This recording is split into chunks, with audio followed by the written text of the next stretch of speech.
아들이, 되찾은 아들의 이야기가 나와 있는 누가복음 15장 11절부터 마지막 32절까지 같이 좀 길지만 같이 읽어보겠습니다. 11절부터 읽습니다.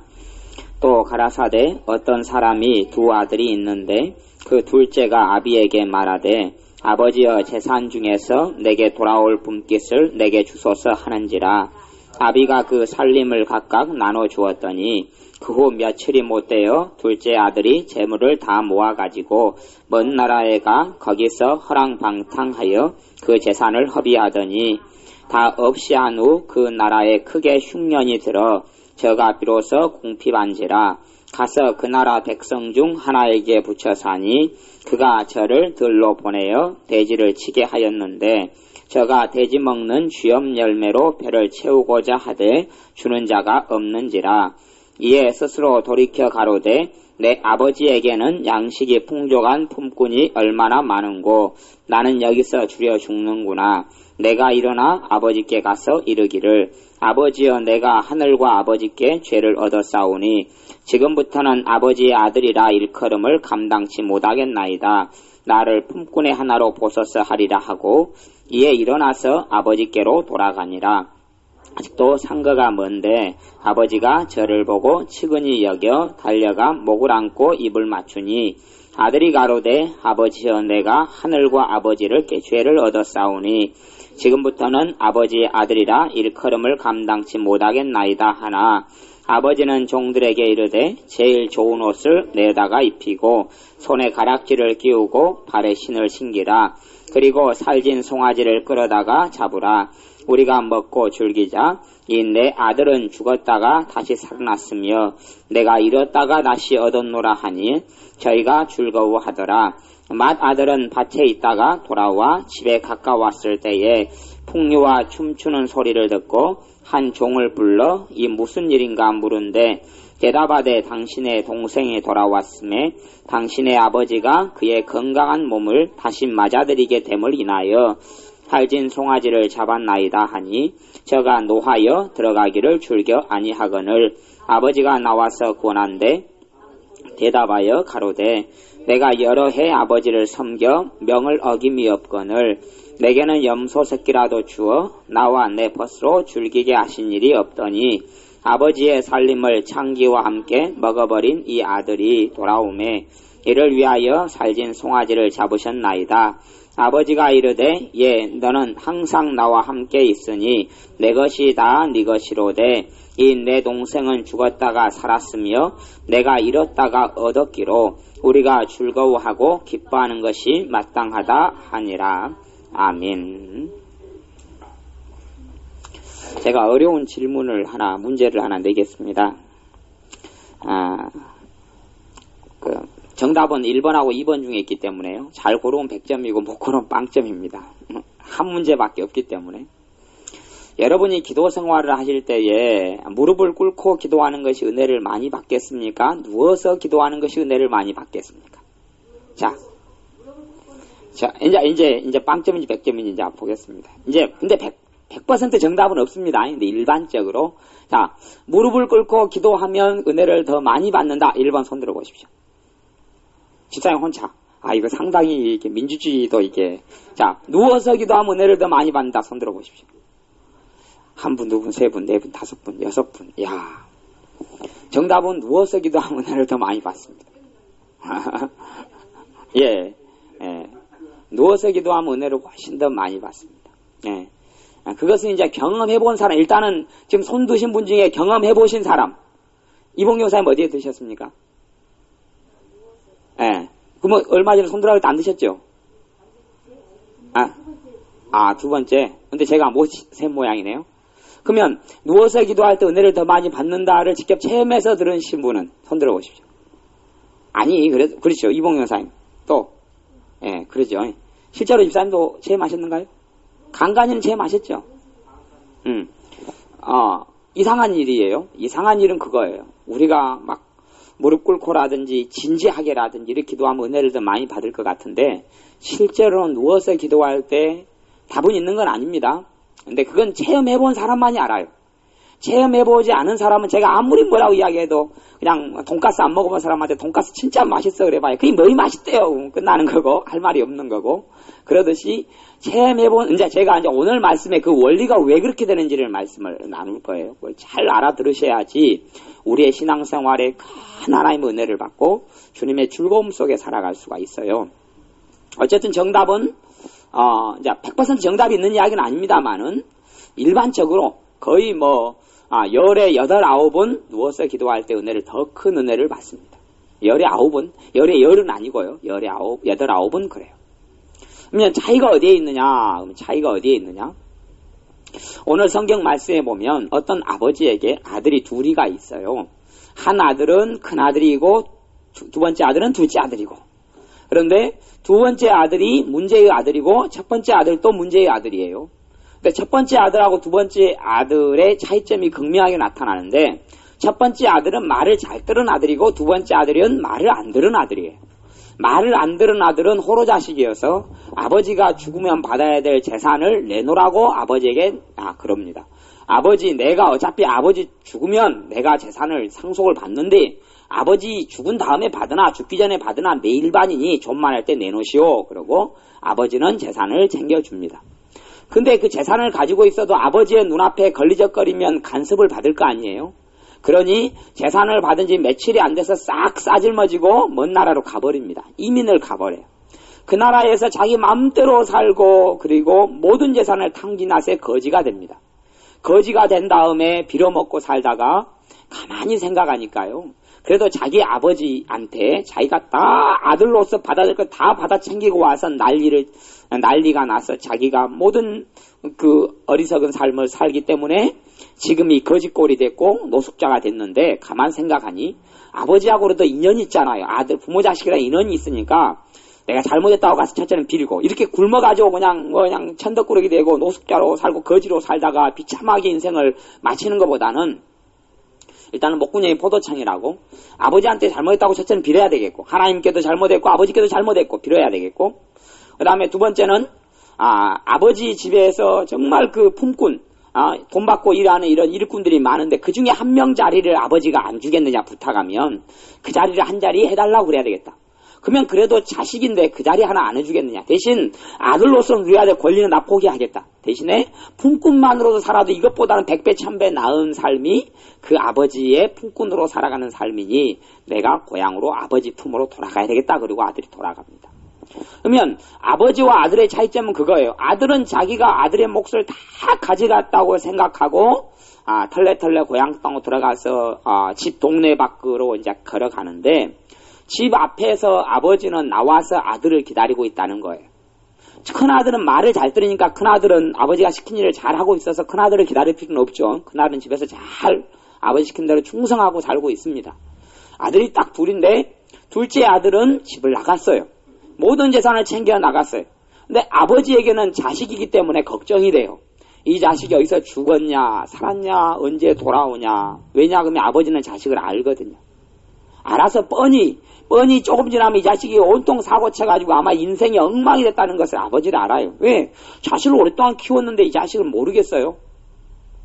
근데 왜 아버지가 재산을 챙겨주는 일을 했겠는가? 여러분이 생각해 보세요. 이 개막내의 아들을 알아요. 재산을 챙겨달라 그랬어요. 안 챙겨줬을 때 이 아들이 더 악해질까요? 더 선해질까요? 더 악해져요. 그러니 그것도 어쩔 수 없는 아버지의 사랑 때문에 일어난 결단이에요. 그리고 그 재산 가지고 다 탕진한 다음에 자식이 정신을 차린단 말이에요. 아마 그러지 않았으면 평생 아버지를 원망했을 거예요. 아버지가 많은 재산 챙겨달라니까 안 주고 나를 이렇게 천덕꾸러기 되게 한다고 평생 원함만 품고 삼았을 거예요. 근데 아예 그냥 재산을 잃더라도 아버지는 누구를 안 잃고 싶어요?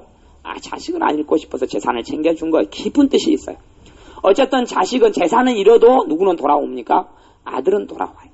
아들이 돌아오는데 아들이 송구해서 집을 제대로 쳐다보지 못하고 먼 데서 집 먼 데까지 상거가 먼데 그 말 거리가 먼데 그 말이에요. 거리가 먼데 누구는 아들을 알아보냐 그러면 아버지는 아들을 알아봐요. 아들은 정상이 아니에요. 노숙자고 거지인데 알아보기가 쉽지는 않지요. 사람이 노숙자고 거지면 알아보기가 쉽지 않아요. 저도 여자는 참 변장에 천재라 하더니 수수하게 입을 때는 알아보던 사람이 그냥 화장을 이쁘게 해가지고 길 가다 보니까 사람을 못 알아보는 거예요. 이 사람이 이 사람이냐 저 사람이냐. 여자도 그렇지만은 전에는 제 형도 못 알아봤다니까. 형을 왜 못 알아봤냐 그러면은 이 양반이 보통 때 가다가 어느 날 이 양반이 파마를 했어요. 근데 파마했다는 소식을 제가 못 들었어요. 길을 가는데 제 앞에 제 형이 가고 있어요. 파마를 해가 엄청 멋있게 잘생긴 사람이 가고 있는 거예요. 그러니까 제가 이 사람이 내 형인가 아닌가 도무지 알 수 없는 거예요. 그래서 말을 붙여볼까 말까 뒤를 계속 따라가면서 이 사람을 벅스콜 골목을 뒤에서부터 추적해 가면서 그래서 제가 물어봤어요. 형한테 가서 저기요 혹시 제 형이 맞는가요? 진짜요. 진짜요. 사람이 안 하던 파마만 해버려도 사람을 못 알아보는 거예요. 그렇게 귀공자같이 딱 변하는 거예요. 지금은 막 일하느라고 시커멓게 사람이 변해서 어디 촌사람같이 변했습니다만은 형님이 우리 집에서 얼굴이 제고 하얘요.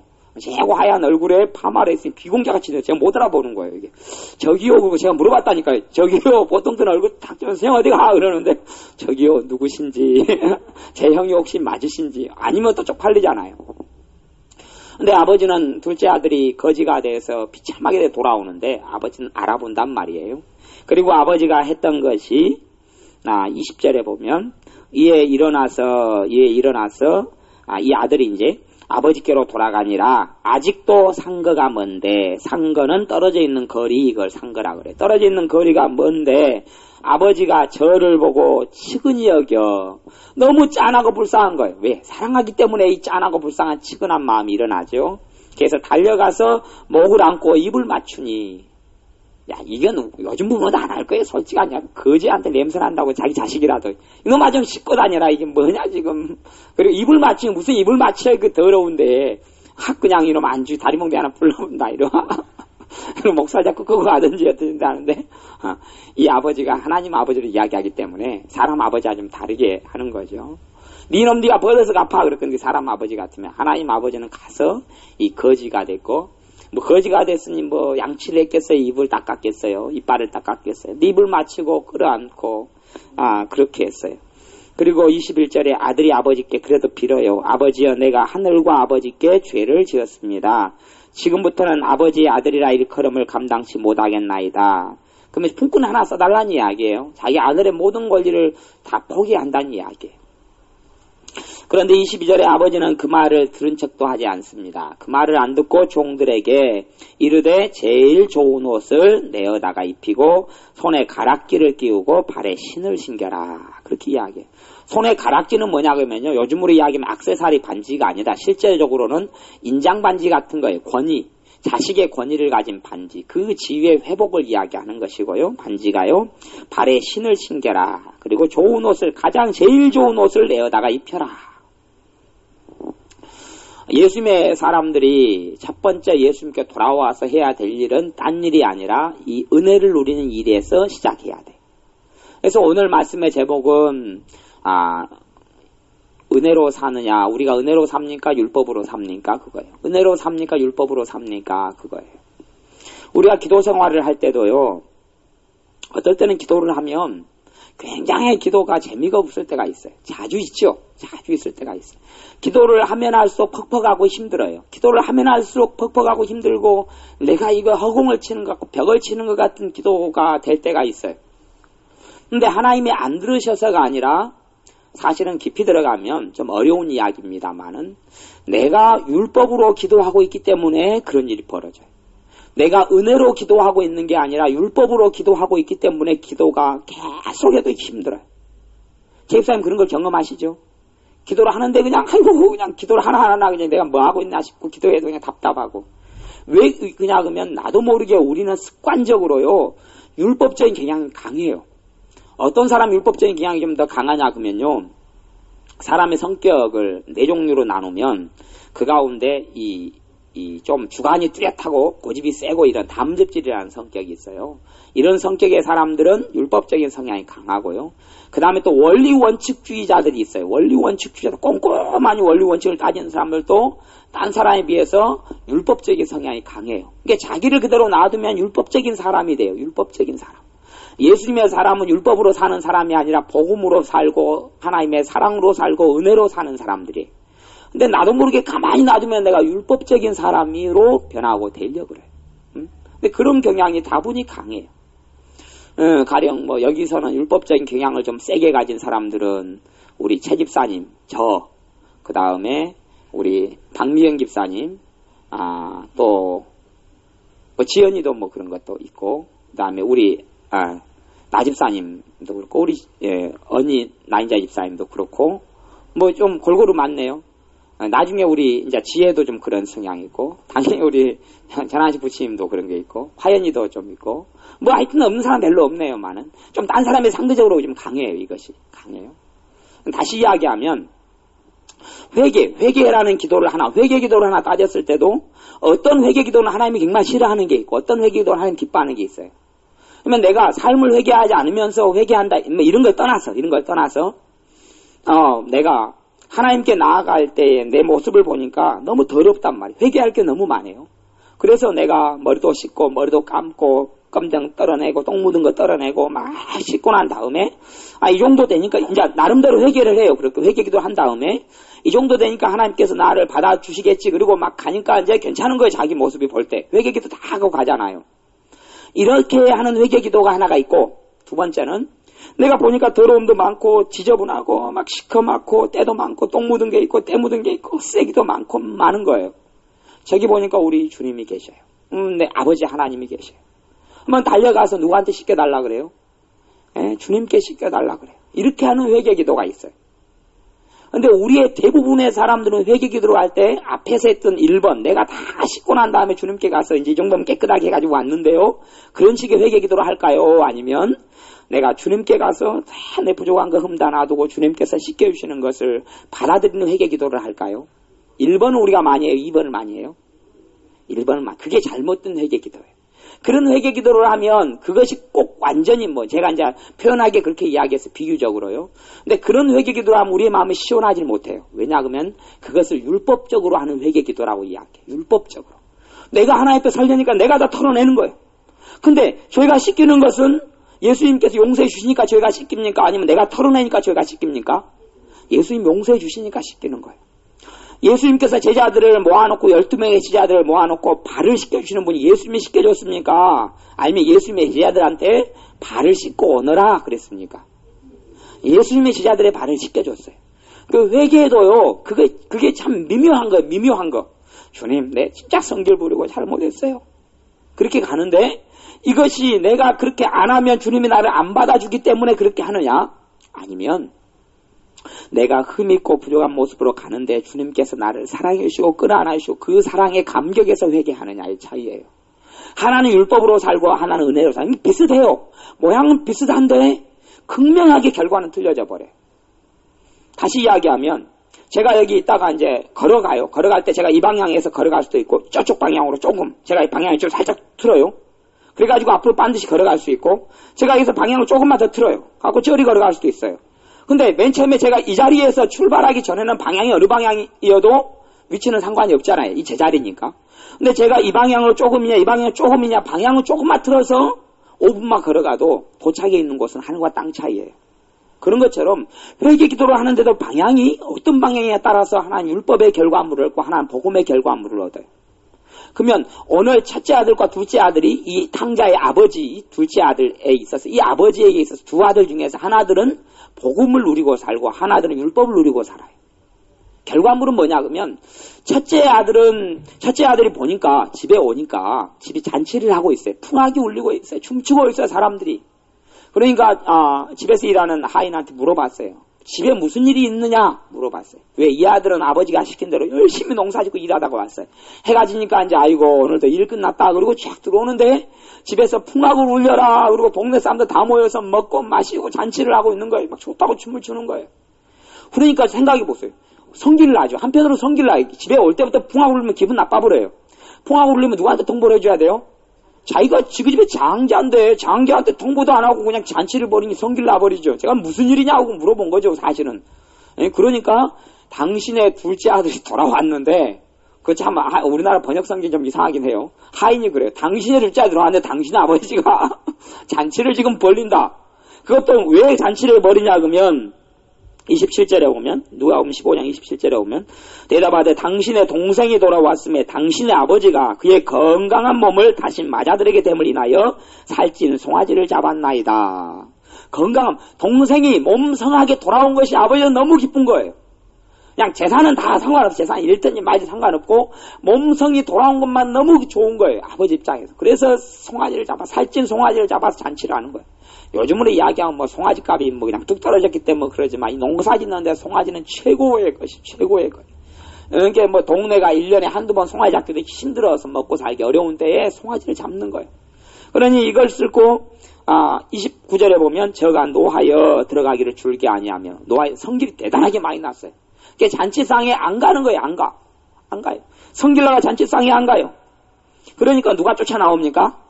아버지가 쫓아나와. 28절에 보면 아버지가 나와서 권한대 야야 들어가자. 동생 살아 돌아왔다. 동생 건강하게 돌아왔다. 그러니까 큰아들 성질나죠. 29절에 아버지께 대답하여 가로되 아버지한테 그래 내가 여러 해 아버지를 섬겨 명을 어김이 없거늘 아버지가 시키는 건 내가 안 한 게 뭐가 있습니까? 여러 해 동안 내가 정말 아버지가 원하는 대로 시키는 대로 내가 다 했잖아요. 그런데 내게는 염소 새끼 한 마리라도 주어서 잔치하게 해줬습니까? 내 친구들 랩하고 더불어서 즐기게 하신 일이 당신이 없었습니다. 아버지 내가 아버지 말을 여러 해 동안 내가 지켜서 순종하고 지키고 명령한 대로 내가 부지런하게 내가 일했는데 아버지가 염소 새끼리 한 마리 안 줬으면서 대간절 동생한테는 이게 무슨 일입니까? 이 빌어먹을 자식이 들어왔는데 어떤 자식이에요? 아버지의 살림을 창기와 함께 먹어버린 이 아들이 돌아오매 이 아들 자기 동생이라고도 안 그래요. 이 빌어먹을 놈이다 그러는 거죠. 창기와 함께 창녀들과 함께 노란한 놈이 들어왔는데 그런데 이를 위하여 살진 송아지를 당신이 잡았습니다. 아버지 말이 됩니까? 그러니 아버지께서 하시는 대답이 놀라운 이야기를 해요. 이야기가 거기서 끝나는데요. 아버지께서 뭐라고 이야기하냐 그러면 아버지가 이르되 너는 항상 나와 함께 있으니 너는 항상 아버지 나와 함께 있으니 내 것이다 너 것이로되 그렇게 그 앞에 염소 새끼 한 마리 못 먹었는데 그 염소 새끼가 누구 것이었다고요? 큰아들 자기 거였다는 이야기. 또 마찬가지로 살찐 송아지 못 먹었는데 송아지가 누구 거였다고요? 자기 거였다는 이야기. 근데 그것을 알아채지 못해서 누리지 못했다는 이야기를 하는 거예요. 그러니 그것이 예수님 믿는 사람들의 아이러니고 문제예요. 문제는 뭐냐 그러면 우리가 착하게 행하고 하나님의 마음에 들게 행함으로 하나님의 사랑을 받아보려고 애쓰는 거예요. 믿음이 성장하고 자라갈수록 그 함정에 무척 많이 빠집니다. 무척 많이 빠져요. 나도 모르게 하나님 보기에 좀 좋은 모습을 같이 보려고 그래요. 근데 이것이 나쁜 건 아니에요. 하나님의 보시기에 좋은 모습과 올바른 모습을 갖춰야 돼요. 그런데 이것이 출발점이 문제는 뿌리가 문제예요. 하나님 보기에 좋은 모습을 갖추는 이유가 그래서 하나님께 인정받으려고 하는 거란 말이죠. 근데 우리는 예수님을 통하여 하나님께 인정받은 자라는 사실을 잊어버린 거예요. 내가 예수님을 통하여 하나님의 아들이 됐고 딸이 됐다는 사실을 망각해버린 거예요. 당연히 자식으로서 아버지를 기쁘게 해드리려고 살아가는 건 맞지만 자식이 되려고 하나님의 아들이 되고 딸이 되려고 내가 열심히 살아가는 게 아니란 말이에요. 근데 우리는 하나님의 딸이 되고 아들이 되려고 열심히 살아가는 거예요. 그게 아니라 예수님을 통하여서 하나님의 아들이 됐고 딸이 됐기 때문에 그 은혜, 그 감사에, 그 사랑에 매여서 살아가는 거예요. 이게요, 아다르고 어다른 굉장히 다른 이야기인데요. 나도 모르게 자꾸만 내가 하는 어떤 행동과 일을 통하여 하나님께 인정받아 보려는 거예요.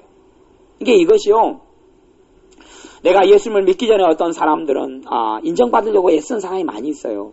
가족에게 인정받고 친구에게 인정받고 또 자기의 삶에 대해서 과장되게 사람들 이야기하는 사람도 많잖아요. 왜 그러냐 하면 인정받으려고 그러는 거예요. 상대방이 그래도 넌 내 친구 될 자격이 있다 이런 게 인정받으려고 자기 했던 업적들을 이야기하고 자기 잘하는 걸 이야기하고 그래요.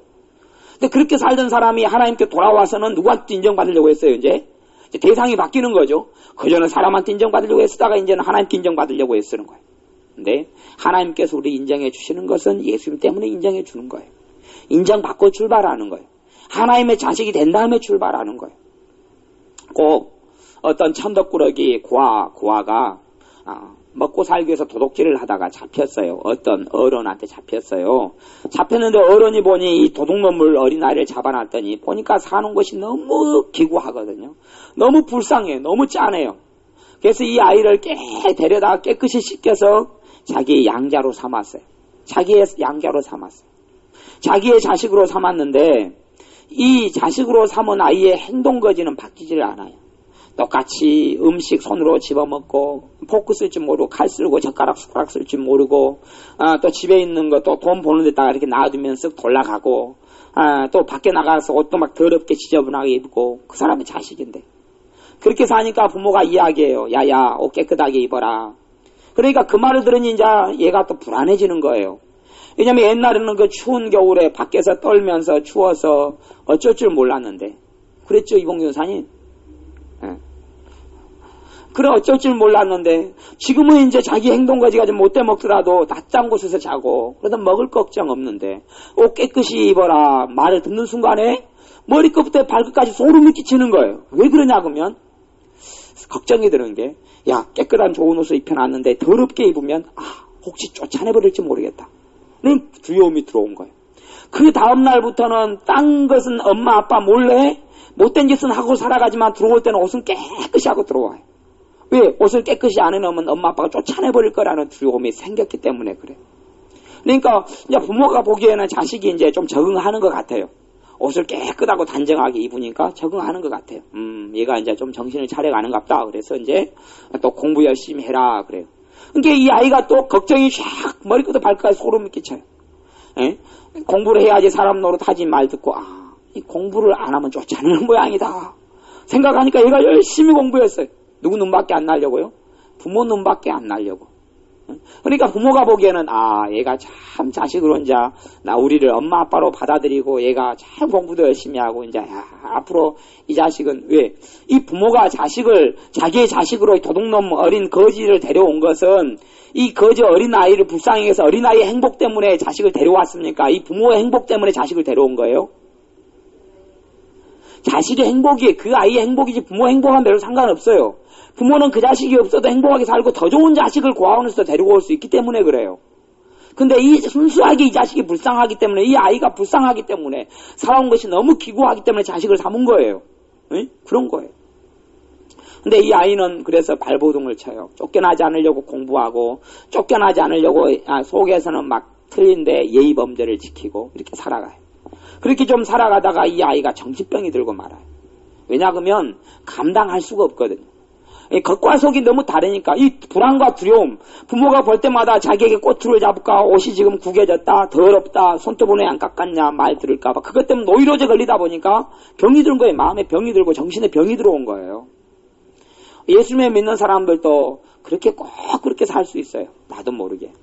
그래서 참 희한하게도 무릎 꿇고 기도하는데 내가 율법적인 삶이 아니라 은혜로운 삶을 살면 예수님의 십자가 사랑에 의해 살고 주님이 나를 위해 죽으신 그 은혜에 매여 살고 하나님이 나를 자식으로 삼아주시는 감사가 있는 삶으로 내가 산다면 무릎을 꿇으나 또 그렇지 않으나 똑같은 은혜를 받아요. 그런데 내가 율법적인 성향이 좀 강하면 강할수록 내가 무릎을 꿇거나 앉아서 기도할 때 되면 내가 율법적으로 나도 모르게 기도할 때가 많이 있어요. 그래서 그럴 때는 거꾸로 편하게 누워서 기도하면 나도 모르게 율법성이 좀 무너지고 깨져요. 깨져서 하나님께 나아갈 때 그분으로 오는 순수한 사랑을 내가 더 많이 쉽게 받아들이게 돼요. 그래서 제가 어떤 분들한테는 어떤 전화가 오거나 상담을 하게 될 때는 누워서 기도하십시오. 그렇게 이야기해요. 누워서 기도하십시오. 그렇게 이야기하고 가르치는 이유가 그런 거예요. 못 알아먹는 사람은 잘 못 알아먹어요. 근데 그 이유가 있어요. 왜냐 그러면 우리가 누워서 기도하게 되고 편하게 이렇게 엎드려서 기도하거나 누워서 기도하게 되면 하나님과 기도하는 내용부터 사실은 좀 틀려져요. 여러분이 앉아서 기도하는 것과 누워서 기도하게 되면 기도 내용이 틀려져요. 자세히 여러분이 경험해본 사람 많은데 경험해보지 않은 사람 제가 뭐라고 말하기 어려운데 여러분 경험을 해보셔야 돼요. 앉아서 기도할 때하고 누워서 기도 내용이 틀려져요. 앉아서 기도할 때는 그잖아요. 부모한테 자식이 보고를 하러 왔는데 부모 앞에서 무릎을 쫙 꿇고 어머니 아버지 학교 잘 다녀왔습니다. 이렇게 보고하는 것하고 이 아이가 또르르 가서 엄마 무릎에 잘 앉아서 이야기하는 것이 내용이 같겠어요? 틀리겠어요? 자세가 같아요? 틀려요? 자세가 틀리단 말이에요. 자세. 내용이 틀려. 보고 내용이 틀려요. 보고 내용이. 부모 앞에서 무릎을 쫙 꿇어가지고 그냥 준비 딱 해서 가져왔으면 말부터 엄마 그리고 이야기 안 해요. 아빠 그리고 이야기 않고 무릎을 쫙 꿇으면 어마마마 다녀왔사옵나이다. 만수무강하셨나이까? 그리고 이야기하고요. 쫙 도로 가서 엄마 품에 쫙 가지고 안기면 어머니 그러지 않고 안기면 엄마 갔다 왔어? 나 오늘 학교에서 재밌었어? 그리고 이제 이야기하는 거예요. 그 내용 자체가 틀려지는 것처럼 자세가 틀려져요. 우리는 먼저는 주님께서 마태복음 11장에 보면 수고하고 무거운 짐진 자들아 다 내게로 오라 내가 너희를 쉬게 하리라. 이렇게 하나님의 자녀가 돼서 온다는 이야기는 먼저는 쉼이 먼저 일어나야 돼요. 예수님 안에 들어와서 내 인생과 내 마음과 내 삶의 짐이 내려놔치고 은혜를 받고 은혜를 누리는 것이 가장 중요해요. 그것이 뿌리고 기초예요. 언제까지요? 죽을 때까지. 죽을 때까지. 그러니까 내가 은혜로 시작했다가 율법으로 그 다음에 바뀌는 게 아니에요. 1학년 때는 은혜로 시작했다가 2학년 때 율법으로 살고 이런 게 아니에요. 내가 1학년 때도 은혜로 살고 2학년 때도 은혜로 살고 3학년 때도 은혜로 살고 이 갈라디아서 성경을 쓴 주제고 요지예요. 우리가요. 이게 여러분들이 아직 제가 오늘 저녁에 한 설교 말씀이 굉장히 중요한 말씀인데 제가 솔직하게 제가 이야기하면 한 서너 명 알아먹을 거예요. 서너 명. 나머지는 알아먹는다 생각하는데 사실은 못 알아먹고 솔직히 저는 그러면 압니다.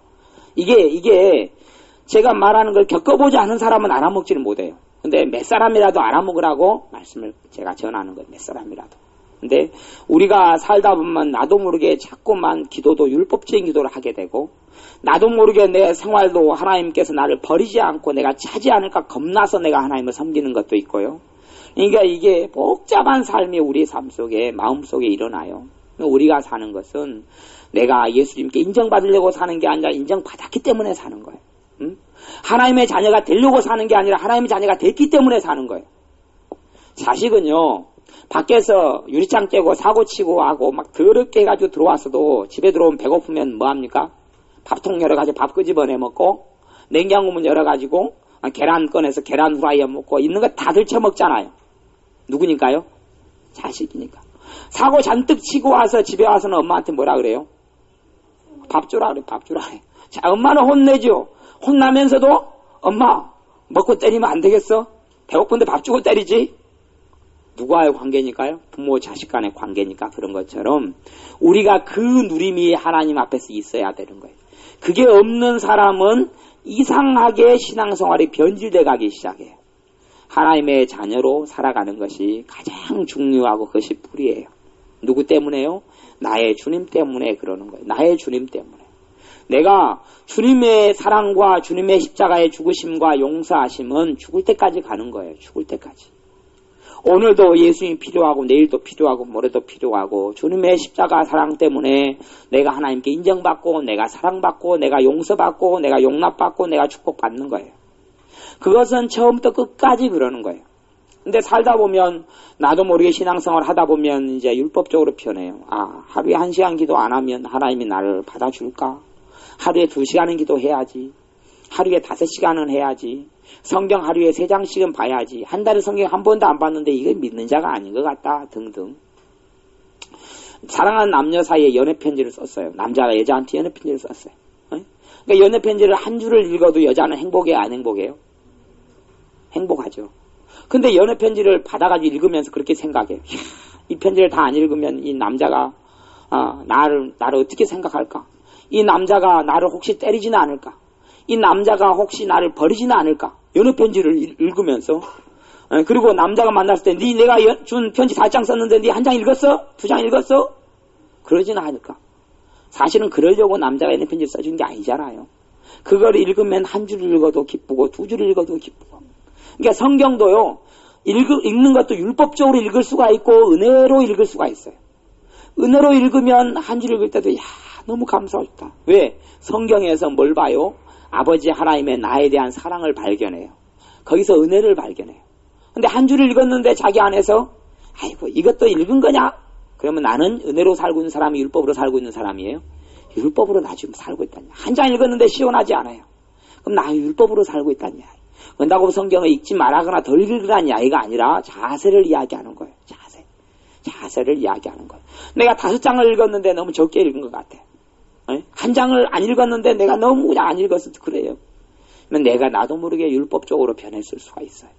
그러면 나는 율법으로 변했다는 이야기는 예수님의 의로움을 가지고 내가 하나님께 나가는 게 아니라 내 의로움을 가지고 나가고 있다는 이야기가 그 이야기예요. 율법으로 사는 것은 누가요?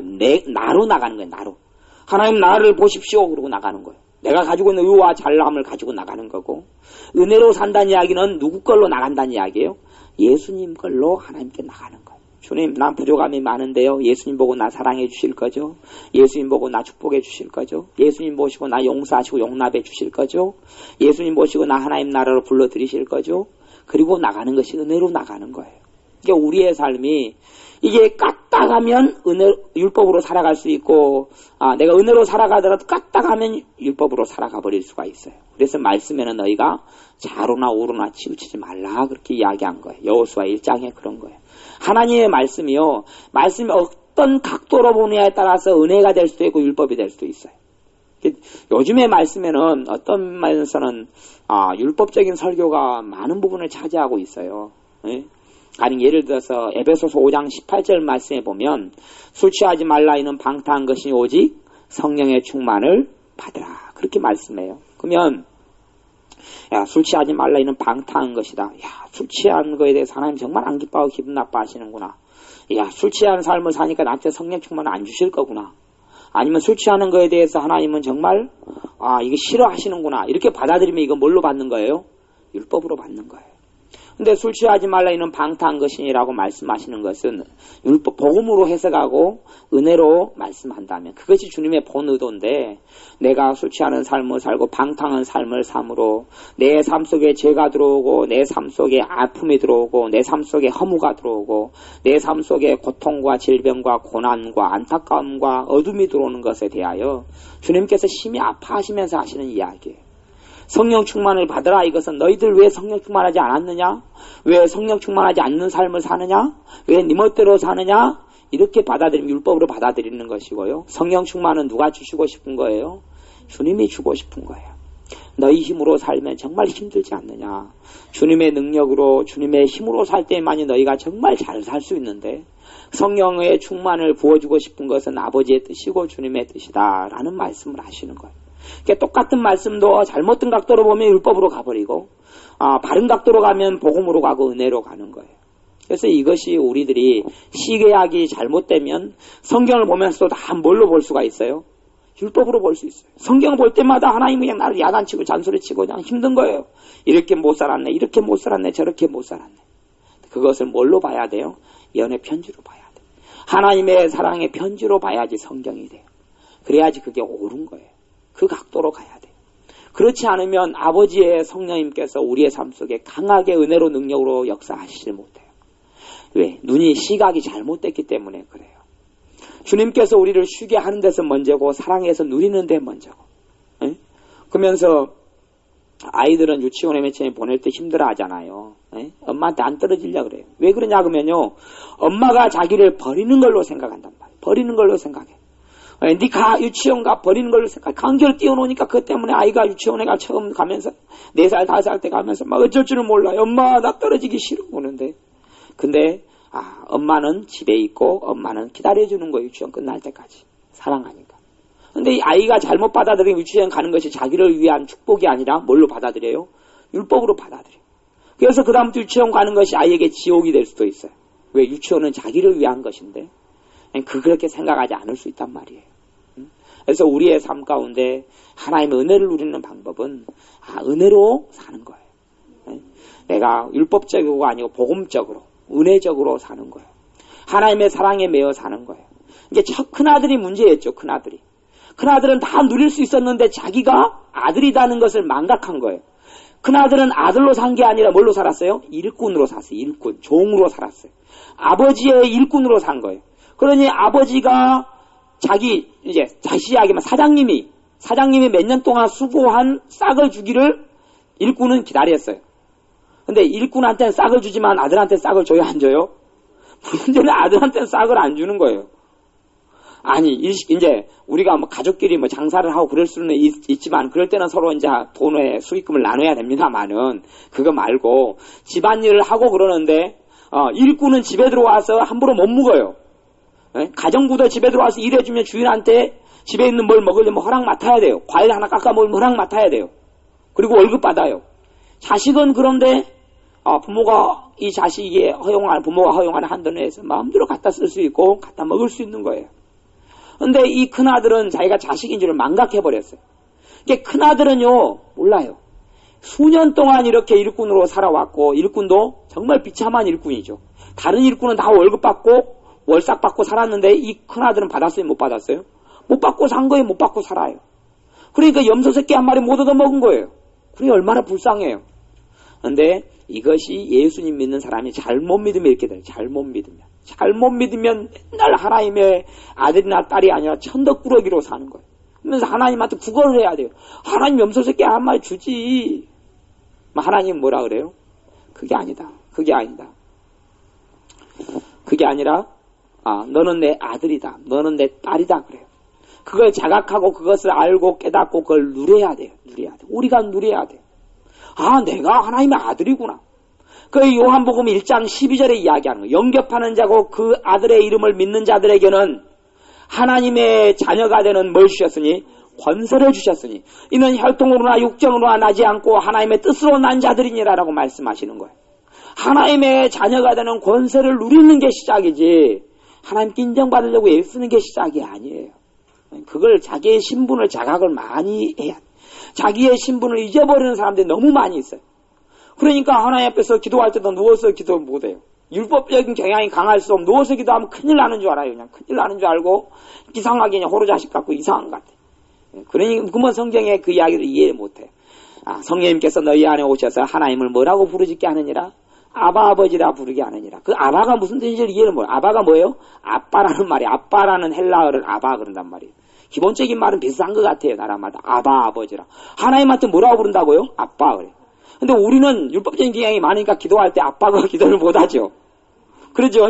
분명히 하나님 말씀 성경에는 아빠 아버지라 기도한다고 나왔어요. 그러니까 아바 아버지가 아빠 아버지인데 기도할 때 아빠 기도를 못하죠. 왜? 그만큼 우리가 율법적인 성향이 강하단 말이에요. 한국엔 율법적인 성향이 굉장히 강해요. 왜? 한국의 뿌리가 유교주의이기 때문에. 유교주의는 율법이 굉장히 강한 거죠. 유교주의. 시키는 대로 해야 되는 게 유교주의예요. 근데 우리는 성경주의, 말씀주의, 복음주의로 사는 거지 유교주의로 사는 게 아니에요. 복음에 살고 예수님의 사랑에 살고 예수님의 십자가 사랑에 사는 거지 유교주의로 사는 게 아니니까 하나님께 아빠가 그렇게 못하는 거예요. 그러면 그냥 큰일 나. 근데 성경에는 그렇게 한다고. 성령님이 역사하시면 아빠, 아버지 이렇게 기도한다고 그렇게 나와 있어요. 그러니까 우리가 신분이 자식임을 알고 둘째 아들처럼 사고 치는 거 말고 둘째 아들이 와서 누리는 거. 사고 다 쳐놓고 거지가 되고 와가지고 가락 끼고 좋은 옷 입고 신발 신고 그리고 잔치부터 시작하잖아요. 그러니까 하나님의 자녀가 시작하는 것이 잔치부터 시작하는 거예요. 내가 어리석고 부족하게 와서 아버지가 다 씻어주고 새 옷 입혀주는 걸 누리는 데서 시작하고 그것이 죽을 때까지 그렇게 살아가는 거예요. 기도하겠습니다. 아버지 하나님, 우리가 율법적으로 회개하지 않고 주님의 은혜와 사랑으로 회개하게 하시고 율법적으로 기도하지 않고 아버지의 사랑에 감사하고 감격하여 기도하게 하여 주옵소서. 하나님께 헌금과 예물을 드리더라도 율법적으로 드리는 것이 아니라 주님의 넘치는 사랑과 참으로 차고 넘치는 주님의 긍휼하심과 돌봐주심에 인하여 그 감사와 감격이 없을 줄 몰라 드리는 예물들이 되게 하여 주옵소서. 우리가 드리는 예배드리지 않으면 하나님이 혼내고 심판하고 징계하실 것이 겁나서 드리는 예배가 아니라 아버지의 사랑을 더 많이 누리고 받고 그 사랑에 감격하고 그 사랑에 기뻐할 줄 몰라 자연스럽게 드리는 것이 예배가 되게 하여 주옵소서.